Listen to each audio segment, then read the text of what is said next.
For me. Good afternoon. I want to thank you and commend Minister for Grand Bahama and the Office of the Prime Minister for this wonderful event.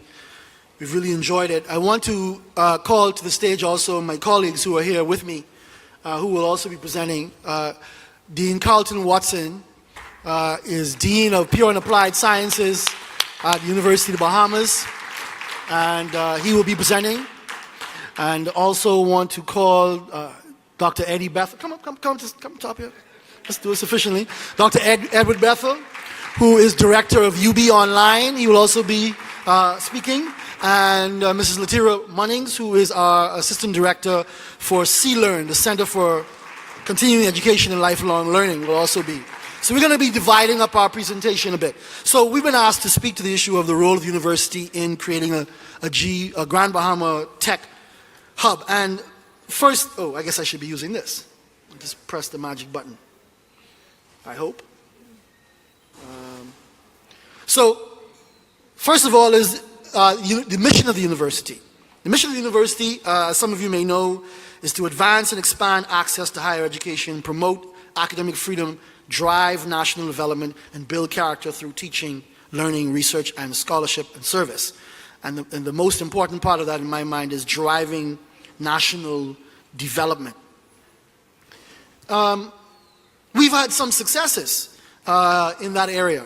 I think our greatest success has been in preparing future leadership, growing the middle class, and driving the Bahamanization of the professions. If you look even at the cabinet of the Bahamas today, and our current Minister of Grand Bahama, an alumnus of the then College of the Bahamas, University of the Bahamas, and others in this room, like Mr. Mark Humes, Honorable Mark Humes and Iram Lewis and others, graduates of the university. So we've done a good job at that.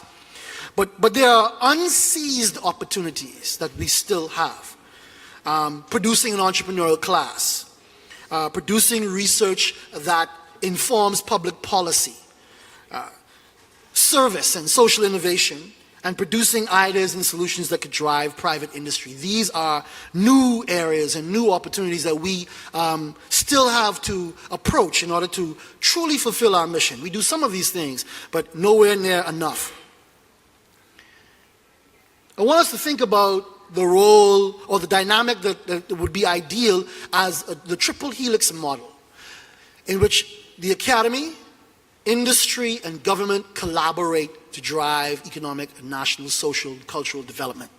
Each one has a part to play in making that happen. And that is the key to the university playing the role it must play in Grand Bahama as well as the wider Bahamas, generally speaking, in terms of university generating the talent and training, providing human capital, forging partnerships, government, of course, creating incentivizing environment and ensuring there's ease of business, and industry, of course, bringing its expertise and capital as well.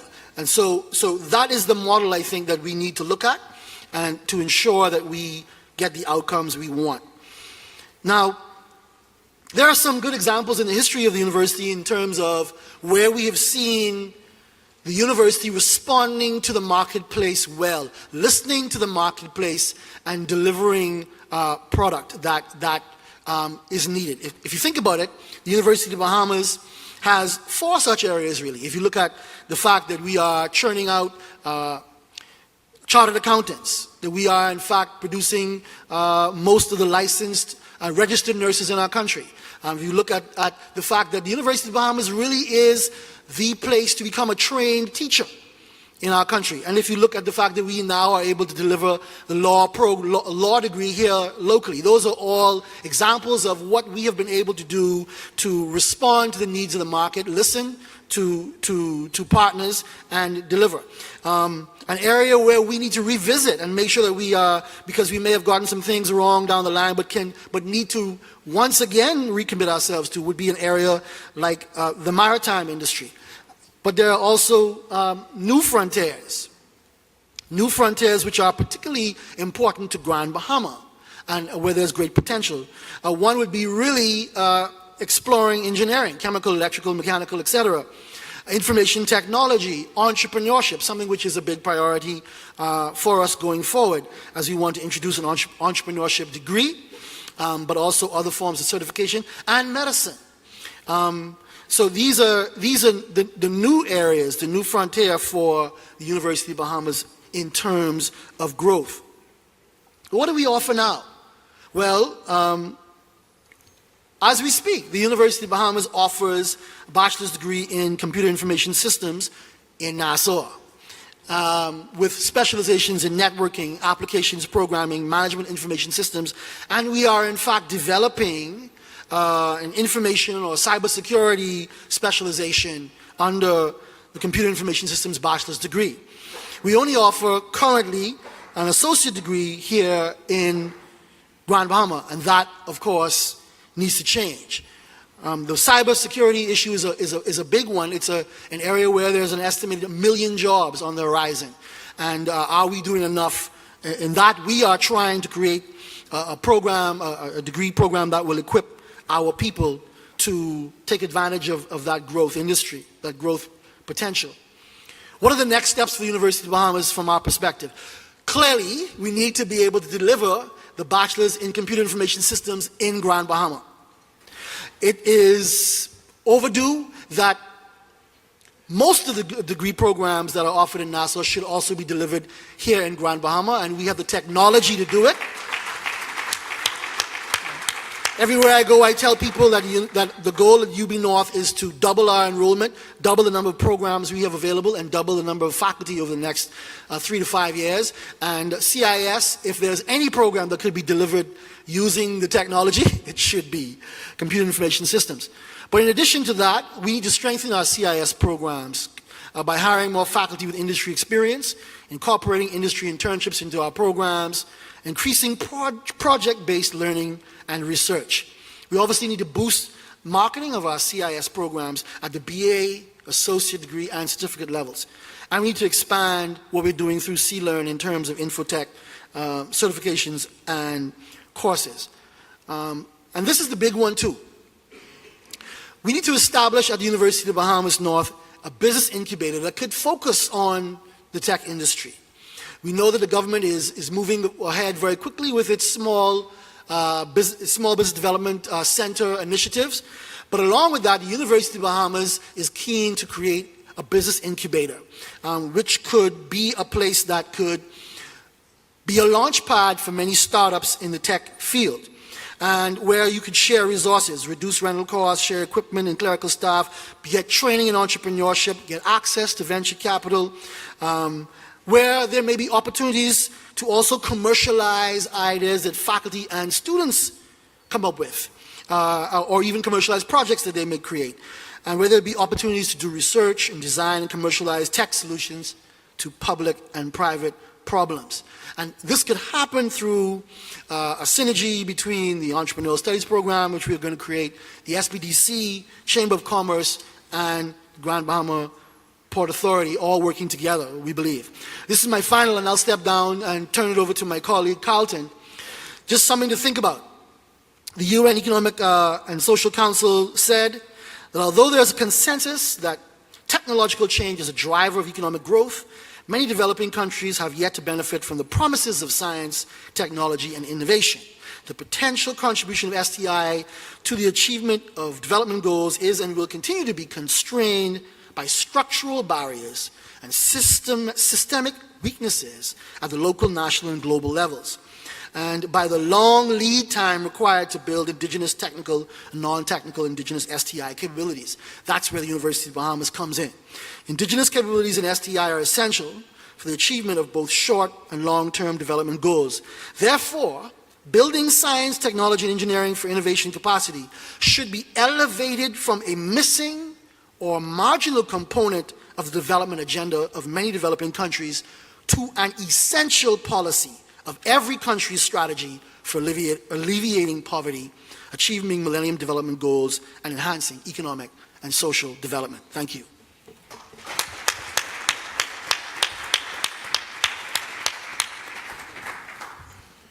Good morning, everyone. Or is it afternoon? Afternoon. Good afternoon. I too want to join my colleague, Dr. Strachan, in thanking the Office of the Prime Minister, the Minister, and all those responsible for this summit. It has truly been, for me, it is a dream come true to see this focus being given to technology and technology in Grand Bahama. I think it's long overdue, and I'm happy that it's happening now. I don't have a fancy set of slides, and I really wanted this as an opportunity, use this time as an opportunity to speak and to communicate, especially with young people. I've been so impressed with young Bahamians, young Grand Bahamians who have spoken before us, the confidence, the technical confidence, the way they've presented, and the great things that they have done thus far. And fundamentally, our mission at the University of the Bahamas is to ensure that as many, all Bahamians, Grand Bahamians, have access to tertiary level education and in an environment where they feel like everything is possible. Now, I talk to, is my mic on? You see? I'm going to try and do the TED thing. I normally don't like to do public speaking, but I want to be able to look at the young people in the back as well. I talk to students all the time about my experience, and I know I only have 10 minutes. I'll try and not ramble that much. But I was also a student at the University at the College of the Bahamas, and unlike some of my colleagues, I had to transfer out because I was in a technology program. We know that back then, I was a student in 1988. Back then, we had programs for accountings. You could get an associate's, but it was very difficult to get a program, a degree in engineering or technology. And so I transferred. I went on to Prairie View A&M University. I did engineering, and I switched over to physics, and then I did my PhD in physics in 2001. I started in working in Minneapolis in a high-tech company making chips, microchips for the high-tech communication industry. I did that for a while. We did some great things there. And an opportunity came back for me to come back home, came up, and I seized that opportunity. Because I reflected on my experience in undergrad and the person who got me to where I was, who inspired me. And I decided I could focus all of my time in going as far as I could go technically and write papers and get patents, and those are great things. And I'm hoping we have more students do that. Or I could focus on trying to build a foundation. One of the things that we are good at is we have, I think in the Bahamas, is that we have students in all spheres. We have leaders everywhere, all over the world, in tech, in sports, in business, in entertainment. But quite often, those folks have to go abroad to truly shine. And we want to, the purpose of the university is so that they can shine right here with the way the world is connected now. Yeah, you can clap for me. Give me one. For them. I think the way the world is connected now, there's no reason that couldn't happen here in Grand Bahama. We've been talking for years. Before I joined the faculty at the College of the Bahamas, I came back in 2003. We've been talking about moving the technology program from Nassau to Grand Bahama. And while it's easy to say that, to make that happen, it's very challenging because you're working against a tremendous amount of inertia. I am confident, I've never been this optimistic and confident with this initiative and the support of the government and industry, that this is something that we're going to realize within the next 3 to 5 years, right?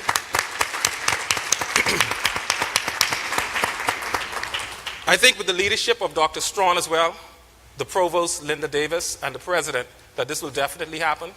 And more, I mean, my job here has really been connecting with the young people here and making contacts with persons like Trinika, like Christy, and so many others. Aisha, she's not here, but she has been a tremendous support. And it's amazing. Sometimes I'm surprised, but I've gotten to the point where I'm stopped being surprised at how well young Bahamians are doing internationally.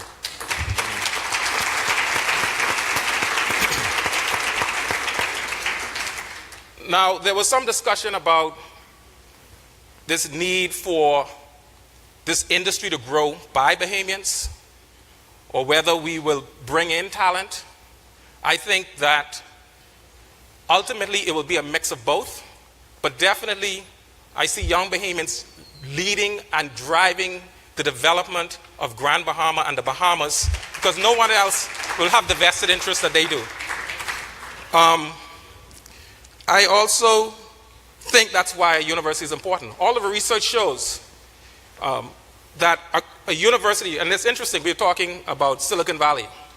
Silicon Valley didn't just start and universities work around it. Silicon Valley started from really the heart of Stanford University, from the Dean of Engineering.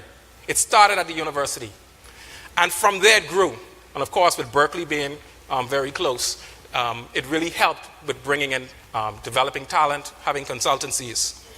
And so I reflect on a story. I have a couple stories. I reflect on a story. I was in Samoa, of all places, Western Samoa, very remote place. And one of the deans that I spoke with, her husband was the minister, I think, of tourism. And she said they travel all around the world and looking at their tourism product. And they'd been to the Bahamas, they'd been to the Caribbean. And they said that while they liked the model, they did not think it was the model that was suitable for them because they wanted a tourism product that was going to be developed by them and owned by them. And they also wanted their university to be central because they didn't want their development to outpace their university. In many ways, and I'm sure this is going to change, our development has outpaced our university. The university should be a source where decisions are made informed by data, informed by best technical skills, and put into action with young people, with people with lots of energy and creativity that can see it through, and perseverance. And so with the university, the college becoming university in 2016, we're celebrating 1 year tomorrow. We have the president's soiree. We're celebrating 1 year of being a university. The demands have been great.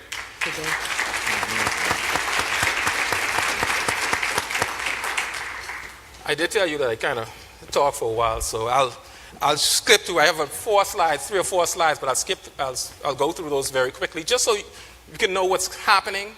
And because I get the question all the time, what is the University of the Bahamas doing?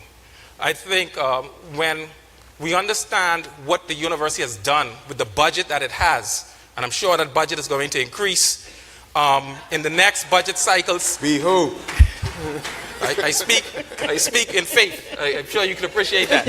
Amen. Amen. It's going to increase. It has to increase.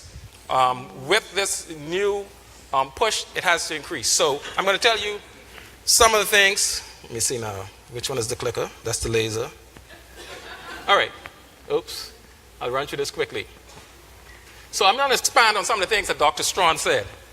One of the things that we've done over the last few years is really focus on trying to match our faculty complement with our goals. For the longest we said, and this is something that happens all the time, we want to do X, Y, Z, but we know that we don't have the faculty to do it. We don't have the resources to do it.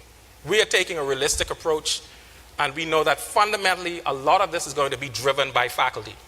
So to give you an example, in our 2018-2019 hiring cycle, we will be hiring at least 50 new faculty. In my position as Dean of Faculty in Pure and Applied Sciences, which stretch from the medical science and health sciences to architecture, engineering, and the natural sciences, math, physics, technology, chemistry, etc., and maritime, we have really pushed, and this event really makes my job a little easier. It doesn't make it easy, but it makes it a little easier when we go and we look at the budget and have to make hard decisions about where we're going to hire for the future. Because nursing is short, biochem, English, everyone is competing. But I'm happy that in this budget cycle, we have earmarked 6 to 7 positions in applied mathematics. We have 2 positions in architecture. We have many positions in sciences. And we're looking also in bringing on faculty for energy, engineering and energy systems, right? In 2019, we're going to be looking at increasing the technology side of things in terms of computer science, etc. In green is the things that we need and some of the challenges that we are working through.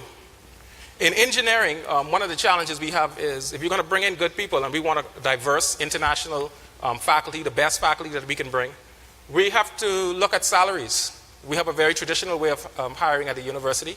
And so perhaps we need to look at industry, government, other sources on how do we compensate our faculty in engineering, because it's difficult to get a person to come to the Bahamas, or even sometimes for Bahamians to come back, and you're paying them a quarter of what they can make elsewhere. I have a good friend, we went to graduate school together. I won't say how much I make, but I'll say how much he makes since it's public. Alex Cartwright, he is the president of the University of Missouri.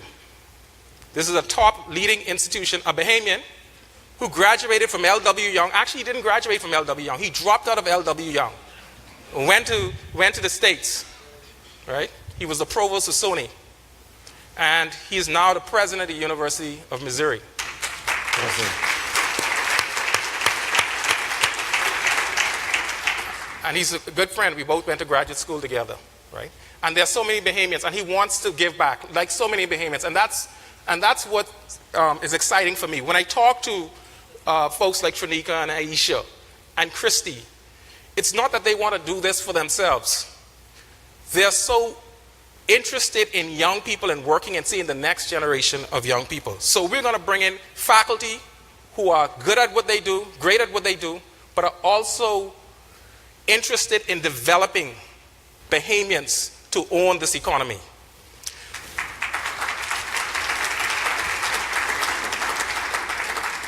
One of the things we're doing in the short term to beef up our engineering programs is entering into memorandum of understanding and articulation agreements with many universities, or several universities. We've targeted a few universities in leading universities in Florida and Michigan, and some other places. We're meeting with some Canadian counterparts next week.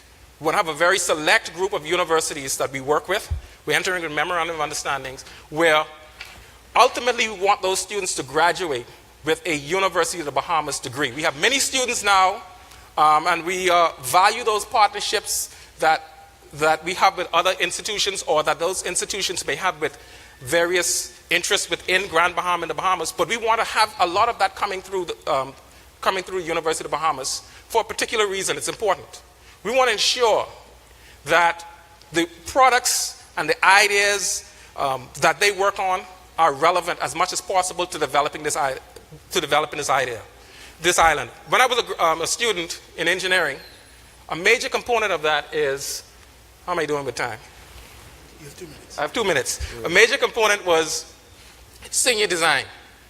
And in senior design, you would take a concept, a company would sponsor it, like the Grand Bahama Port Authority or some other company, and I'm happy to say that I see representatives from Alive, and they've sponsored this, and as many of you know, they signed a historic agreement with the University of the Bahamas to support it, and we need more.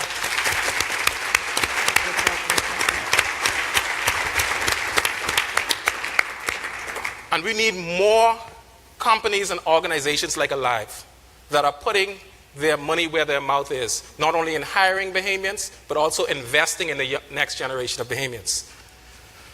So we want the students to go off. They can do 2 years here, 2 years abroad, and come back and do a year.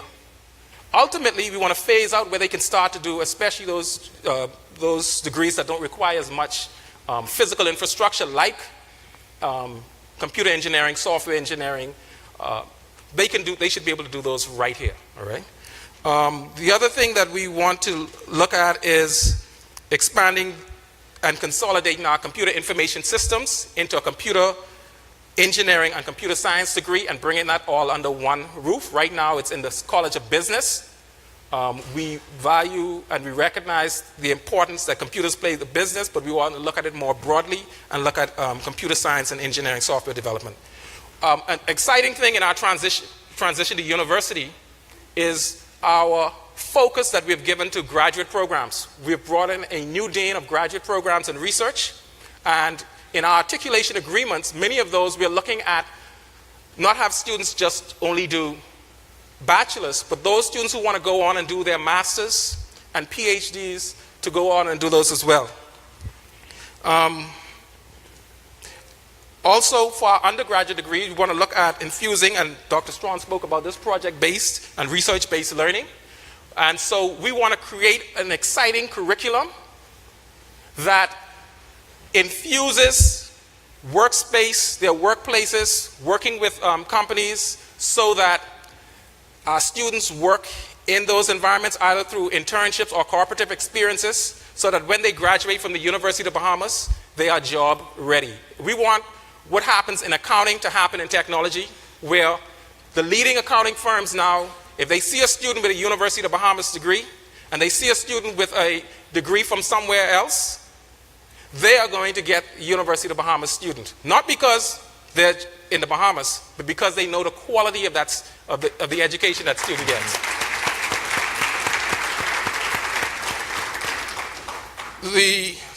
The last point, I've been told, we want to also create, as much as I'm focused on, and I would love everyone to get a PhD or master's, we also recognize that, especially in technology, the mode of learning is changing. So we want to create as many flexible pathways into the institution and out of the institutions, so that people can be productive and actually join the workforce, either as entrepreneurs or joining companies or startups. And so one of the things we are doing is looking at more certificate programs, looking at, there's a new move in how you stack degrees. You put several certificates together. This is something they've been doing in Europe for a while. It's now becoming bigger in North America, where you stack your degrees.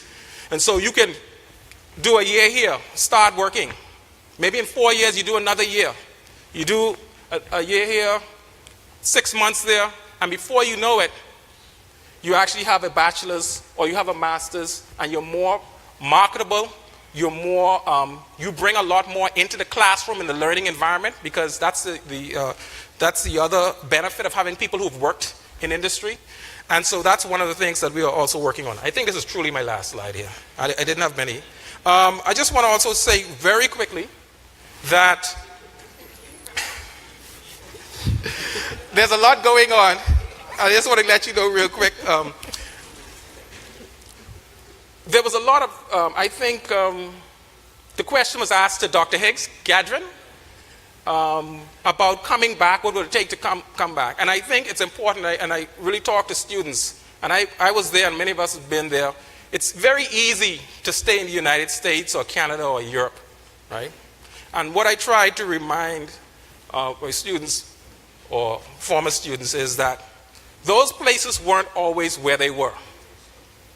We know the history of the United States, Civil War, this, that, you know, all of the things, and I think they still have some issues they're going through now.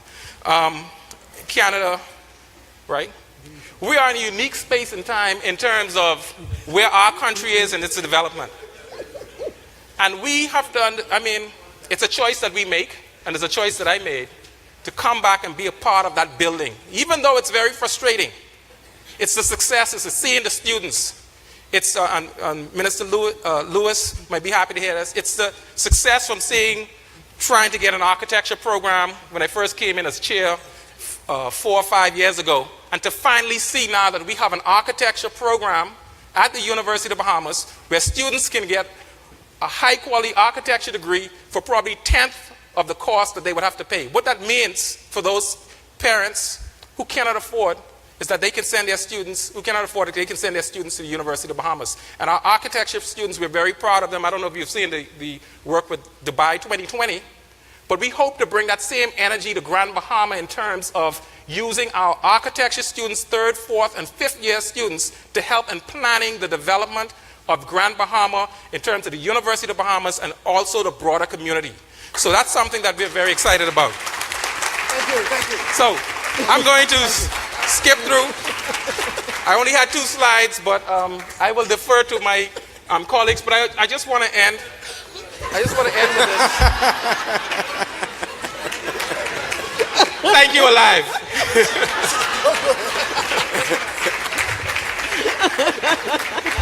Was that 10 minutes? Yes.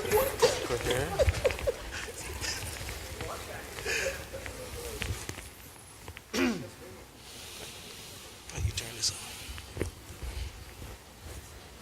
Okay, while that is loading up, let me first join everyone else in giving my personal thanks to Alive for the very generous partnership agreement that they have signed with UB. It's particularly important for me as the head of UB Online. I know that I am going to be, I'm saying this in faith, I know that I am going to be one of the biggest beneficiaries of this agreement. So thank you, Alive. I also want to say I am so happy to have heard, I only came up today, but I was so happy to have heard all of these fabulous young people, Christy, LaRon, Jarvis, and it makes me feel like I haven't done anything with my life, seeing what they've accomplished at such a young age. And so I want to say congratulations to them. I don't know if they're still here, but congratulations to them, and keep up the good work. Now, before we get started, okay, so here we go. Come, you all join me. Come on, let's go. Okay. Time's away. Wait, can't see me. Get in. Turn the tire. Yeah, I did it. Yes, I did. Send two. Okay, so, but no, there's actually a serious reason behind it. I've just joined Instagram, so I'm Instagramming GB Tech Summit. But for a very important reason. Instagram right now is the fastest rising ed tech application on the market. And so as director of UB Online, I've got to keep on top of these things. Of course, it's not as high as the Google products. For example, YouTube is first. Google itself, I think, is third, and Google Apps is also in the top 10. So there are a number of these apps that I'm trying to keep on top of in order to keep current in my field, trying to keep up with these young people. So why UB Online? The Bahamas geography creates a wicked problem. All of you know that we're an archipelago of 700 islands and keys with a population on 30 of these islands spread out over something like 500 or 5,000 square miles. For any public service delivery mechanism, this is going to be a challenge. And for education, it's no different. We obviously can't provide every single island of the Bahamas with the same quality of education. And so this is where I come in. Slideshow ready?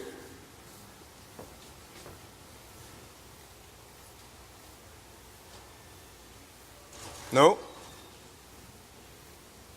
It's not going to be on?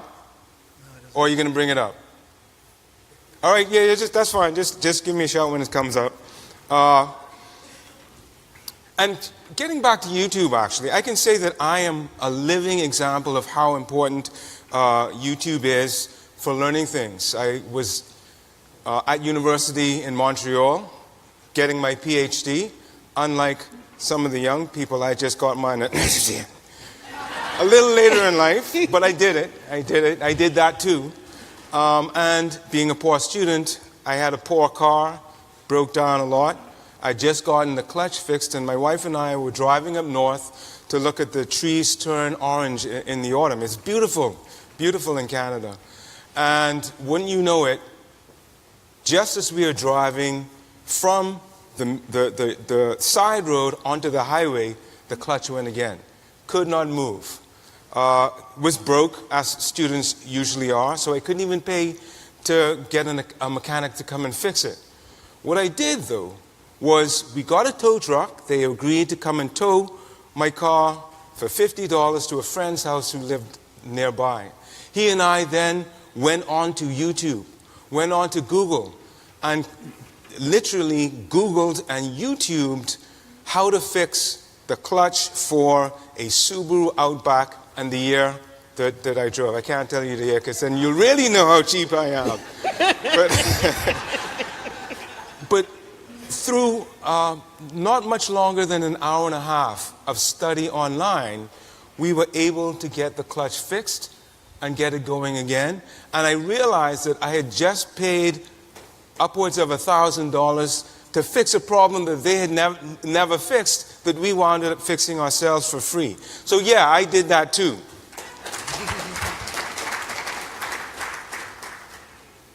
No slides, no worries. What I want to talk about today is how UB Online is going to reach and is reaching students across the Bahamas and hopefully eventually across the world. The first step that we're doing is we have developed a two-way interactive system of classrooms. There's one here in Grand Bahama, and there are 3 in New Providence. So what that means is that an instructor can teach a class in Nassau in one of these classrooms, have people sit in them here in Grand Bahama, and they get the same live classroom experience. And in fact, Dr. Watson is going to be making use of this very technology next year when he teaches his physics classroom in this two-way space. But we also have employed a virtual classroom, and that is where you have students and teachers interacting over the web in real time. And we've spent a lot of money on the technology to do this, and we are already delivering classes here in Grand Bahama and throughout the Bahamas, in Exuma and also in Eleuthera. So that's the second method. The third method is I've actually got to boast a little bit after I see what these young people have done. I've created a web platform whereby we can deliver courses and instructional materials to students wherever, so they can access it not necessarily in real time, but whenever it's available to them. And this then allows us to live up to our mandate. That is the mandate of UB Online, and that is to provide learning opportunities to anyone, anywhere, anytime. But as Christy said, if you're just focusing on the web, you're already 5 years behind. And so this is the thing that I really want, and I'm really proud of. What we've done is we've now developed UB Online web app.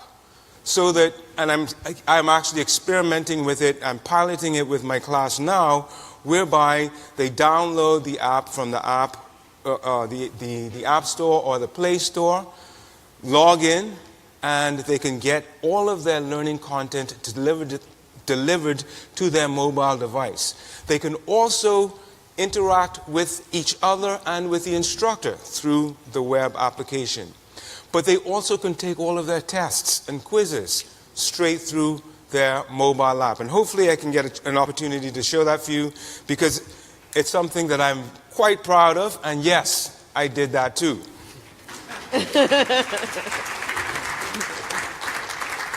So I'm going to show my age a little bit. In 1989, a movie came out, Field of Dreams, starring Kevin Costner. I know it was before many of you were born, but I see one or two of you who may have seen the movie before.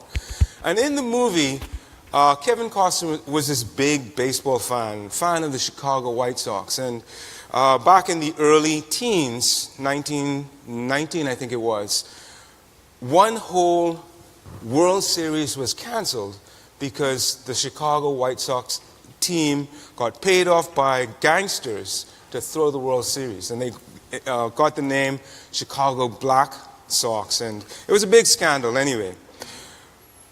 Many of them regretted this decision for the rest of their lives, and their lifelong dream was just to be given the opportunity to play once more, because once they were banned forever. And so the movie is about this Midwestern farmer who, big baseball fan, big Chicago White Sox fan, decides to build this stadium in one of his cornfields. And the whole point of the movie is, you keep hearing these voices from heaven or wherever they're coming from, where they say, if you build it, they will come. Oh, yeah, I see some people in my age group. You're trying to hide in the back there. Okay, good. Yeah, if you build it, they will come. Let me see if I can just. It's up. Huh. The right arrow to The right arrow? yeah. Okay. There we go. Okay. Yeah, there's a simulcast, learning opportunity. We did all of that. That's actually a picture of the two-way interactive classroom. This is the web platform. These are some of the courses that are being offered, and they're not courses that you might think, music courses, art courses, all sorts of courses. That's the web app, okay? You can clap, yes. Well done. I did that too. Yeah, but if you build it, they will come. This has been one of the underlying philosophies behind educational technology. Many of you will know about Harvard and MIT coming together to form Coursera and edX and these other MOOC platforms which create courses that are able to handle hundreds of thousands of students. And so the idea is we're putting all of this learning out there. Of course, everyone's going to come and take advantage of it, particularly since it's free. But what did they find out? Only 7% of those who initially signed up for these MOOC courses, on average, tend to finish it. Larry Cuban, who is a professor at Stanford, wrote a book called Oversold and Underused. And what he's referring to is the fact that we've put all of this educational technology into classrooms, but they never came. Okay? They never showed up. And so the question is, why? I mean, you would think the Bahamas is ready to, well, not ready to embrace technology. We have embraced technology. Look at Bahamian Twitter. If you don't believe me about the Bahamians embracing technology, just go back to last year's Olympics, when all those people were so salty about Sinead diving across the finish line. Bahamians embraced technology then, and Bahamian Twitter went wild. Nellie Day, ask her about how much, how well Bahamians have embraced technology. But 2 minutes. okay. The problem is, though, just because the technology is there, it does not necessarily mean that a bridge across the digital divide is created. Technology is just like golf. Anyone can play it, but not everyone can play it well. And unfortunately, what we have found, and actually this is what I studied in my doctorate, I looked at classroom or school projects where every student would get a laptop, and then we measured to see how they improved in their studies. And what we found was the schools that were in the more well-off areas improved much better than the schools that were in the poorer areas. In other words, rather than reducing the digital divide by providing this technology access, we had actually expanded it. So there's a very key problem that we have to worry about. And there are several reasons behind it. Closer maybe. You gotta wrap up now. Pardon? Yeah. Okay, well, don't worry about that. Oh, the point is, though, is that people who are in privileged positions are frequently more ready, more able to take advantage of this technology access. And the one thing that is able to allow people to better employ technology is quality education. So what does this mean? We have been putting the cart before the horse. We've said we're going to build, and I've said I'm going to build a web platform. I'm going to build a mobile app. We're going to build a two-way interactive classroom. And all of this other technology, forgetting that technology really has three components to it. The first, the hardware, that big two-way interactive classroom. The second, the software, That's the coding that powers this stuff. But we're forgetting the third part, what I call the mindware.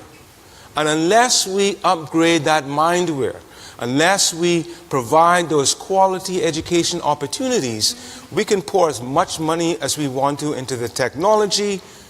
We will stay where we are, which in this modern world means that we will actually be moving backwards. So what we want to focus on, yes, we're going to get the technology, but we want to make sure that we prepare our young kids and our college-age kids to take advantage of it. Just to review, we've looked at the mandate of UB Online, and that is to provide learning opportunities for everyone everywhere.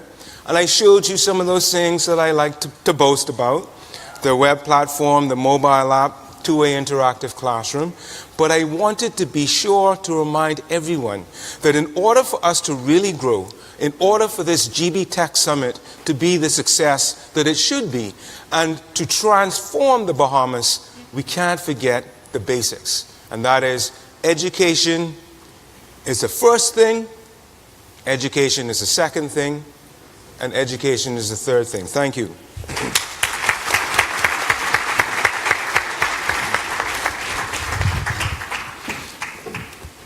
Well, good day, everyone. I guess they've all made my job very easy by now because I only have about 2 minutes anyway to finish up, so I'll just do that. I don't even really need my slide presentation. A lot of you in the audience may know me already. I see a lot of faces that have passed through my doors a time or two. I'm in charge of the professional development area at the University of the Bahamas Northern Campus. And what I actually do is I make sure that whatever is needed and necessary in the community, I try to make sure that I go ahead and plan with a curriculum with my clients, developing something new, designing something new, or giving you something that we already have that you can utilize for your needs. So like I said, I'm in the professional development area. What is professional development? What is it? Well, either you have one course or you have a number of courses that you may want to have as a part of a program that you would come, and I would say, okay, yes, we can do that, and we can put those together for you. We sometimes have workshops. We also have seminars that can be a part of our professional development area. We also have personal development courses. These are the shorter courses that you would come to take part of, and I'm going to go through some of these areas that we have, and some of the areas that what I don't mention, we can design. Okay? We have things like the A+ Computer Technician Certification Program. We have a Microsoft Office Specialist Program, and we also have a Certified Computer Application Technician. I know that in recent years, persons may not have taken part in these programs with us, but right now I'm happy to say that we are in communications with Pearson VUE to make sure that we have the reality of these courses being available for you to take your certifications here on the island of Grand Bahama, as opposed to those persons that have to catch the first Valeria sailing or maybe go into Nassau or the first flight to Synergy or somewhere else. So that these are some of the things that we're looking at right now and trying to make sure that they're a reality for the future. We also have workshops that we have available. Sorry. Did I do that? Some of you remember that show. Okay? But as they get that back up for me, thank you. Like I said, we have some workshops that can be designed, especially for you if that's something that you're looking for. We have web page designs for persons that are looking at web page design. We have ways to improve our Microsoft Office PowerPoint as some of the workshops that we can go ahead and put on as well. And why I say workshops, they're shorter, less than a week, a few days. Just something really fast and simple that you want to get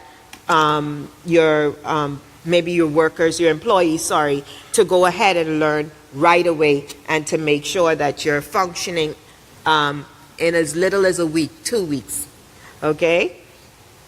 Our personal development areas, we have computer applications parts 1 and 2. You may have an employee that's not very skilled with the computers and they need to know Word, Excel, PowerPoint, Access, Publisher, Microsoft Project. That's a new one that I'm currently in design mode for. Our intro to Word and Excel. We actually had computer applications before. It's been a program that we've offered for many years.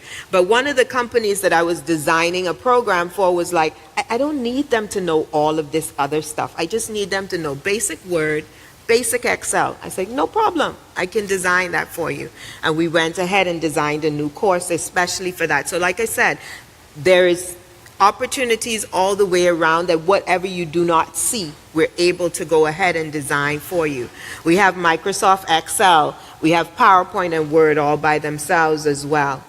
And I heard Laurent Burroughs, I think the young man's name was, he was talking about him not being able to write a business plan. We even have a class on how to write a business plan and also introduction to business. So those are things that you can actually come as a part of professional development and go ahead and learn. So we are on the cutting edge. So these big name schools, we have those courses too right here, and you can do them here. Like I said, you just have to ask. We have them. Okay? All right. Like I said, and I alluded to when we first start, you don't see something that's suited for you, for your organization, for you as an individual, we can design. The intro to Word and Excel, and they love for me to say this was designed specifically for Grand Bahama Shipyard in a program that we piloted with them. I'm currently designing another Microsoft Excel training specifically for a company that's looking for some of the features that we have in our Microsoft Excel class, but they don't want all of it, so we're specializing, customizing that program especially for them. We can design courses for C++, Java, other types of programming that you may have. And we also I've always thrown this out there anytime I go out, because sometimes we don't use proper netiquette, internet etiquette, and those of you in the audience that have been my past students, you know that I always say this. Sometimes we don't practice good netiquette, and I like to throw that in there. But that's a course that's in design as well. Internet etiquette, just being able to function and move around the internet and use the internet properly and in a good manner. For me, I have a unique opportunity because as I work in administration, but I'm oftentimes called on, because of my background, to teach some of our computer classes at the University of the Bahamas. And one of the things that I've come to realize is that we have a great future because we have the minds of persons that are our next gaming app persons. We have Steve Jobs in our midst here in Grand Bahama. And like I said, I'm in a unique position because sometimes in the classroom I can spot them. They'll be in the corner crunched up and all they want to do is work on the computer. And so sometimes with this opportunity has come experiences such as the one I'm proud to say right now. Someone sent a contact from the Ocean Medallion program that's currently here in Grand Bahama to me. And because of that, we had some young men from the university that have passed through my classes to be able to interview. And I'm proud to say that one of them has come back to me and said that even though he's still in school and he's not going to be employed full-time, when they are here on the island, he will be working with them part-time. So I am happy to say that, like I said, we have the potential here in the Bahamas, in Grand Bahama especially, I can say, speak to now, for young persons to grow in our technology field. And I'm so happy to be able to be a part of it. I thank you for listening, and that's the end of my presentation.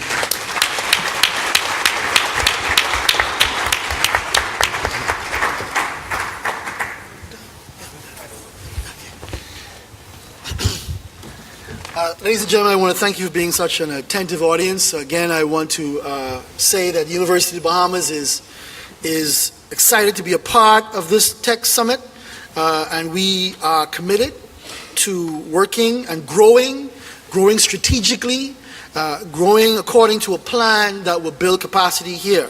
And we are prepared to focus on hiring the right faculty, partnering with industry to create the infrastructure necessary, and to focus on recruiting students who will be able to work in and create industry here on the island of Grand Bahama. I think we have all of the elements that we need around the table, and this is happening all around the world. And we can do this.